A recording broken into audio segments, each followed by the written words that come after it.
attention, of me is Xiaomi 12, and today I would like to show you how you can connect this device through Bluetooth. Firstly, go into settings and tap on Bluetooth. Then tap on this switcher if it's not already on to activate it and wait for available devices to show up.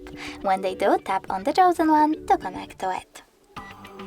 Now you need to wait for the pop-up and select Pair in it.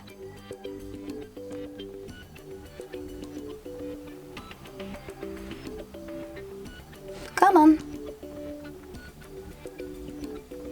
Over here. Then wait for the other device to accept your connection request.